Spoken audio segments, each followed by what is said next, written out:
آج ہم آپ کو لے چلتے ہیں آج سے 1400 سال قبل پہلے، جب مکہ مکرمہ کی گلیوں میں جہاں ایک نہایت حسین و جمیل، خوش لباس اور خوشبو میں بسنے والا نوجوان رہتا تھا جس کا نام مصعب بن عمیر تھا۔ وہ قریش کے بڑے گھرانے سے تعلق رکھتے تھے، دولت شہرت میں پلے بڑے اور نوجوانوں میں شمار ہوتے تھے۔ ان کی شخصیت کا جادو ایسا تھا کہ مکہ کے گلیوں سے گزرتے سمعک اٹھتی، مگر یہ سب کچھ اس وقت بدل گیا جب تک رسول اللہ صلی اللہ علیہ وسلم کی دعوت کی صدا ان کے کانوں تک نہ پہنچی۔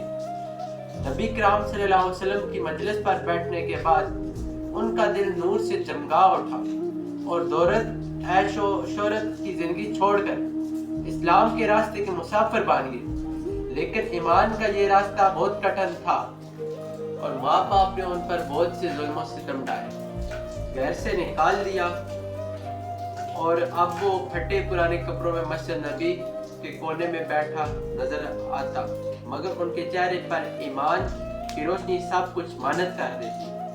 جب مدینہ کے لوگ اسلام کی طرف مائل ہونے لگے تو رسول اللہ صلی اللہ علیہ وسلم نے ان پر ایک بہت بڑی ذمہ داری ڈالی۔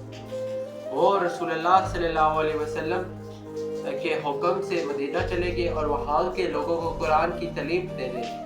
وہ اسلام کے پہلے سفیر اور پہلے معلم کی حیثیت سے مدینہ پہنچے۔ نرم لہجے، خوبصورت تلاوت اور اعلیٰ اخلاق نے دلوں کو مسخر کر دیا۔ حضرت اسد بن زارہ رضی اللہ عنہ اور حضرت سعد بن معاذ جیسے بڑے سردار ان کے ہاتھوں پر مسلمان ہوئے اور یوں مدینہ اسلام کے واقعہ قلعہ بننے لگا۔ دراصل یہ حضرت مصعب بن عمیر کی محنت اور قربانیوں کا نتیجہ تھا۔ ہجرت سے پہلے مدینہ اسلام کے لیے تیار ہو چکا تھا۔ حضرت مصعب نے غزوہ بدر میں بھی شرکت کی اور بہادری سے لڑے، لیکن ان کی سب سے بڑی آزمائش غزوہ احد تھی، جب دشمنوں نے مسلمانوں پر شدید ترین حملہ کیا۔ رسول اللہ صلی اللہ علیہ وسلم نے اسلام کا پرچم حضرت مصعب کے سپرد کر دیا۔ وہ بہادری سے ڈٹے رہے، ہر وار کو سہتے رہے، مگر پرچم زمین پر گرنے نہ دیا۔ آخر کار دشمنوں نے ان پر حملہ کیا اور وہ شہید ہو گئے۔ ان کے جسم پر کفن کے لیے صرف ایک کپڑا تھا، اگر سر ڈھانپتے تو پاؤں کھل جاتے، اگر پاؤں ڈھانپتے تو سر کا ننگا ہو جاتا۔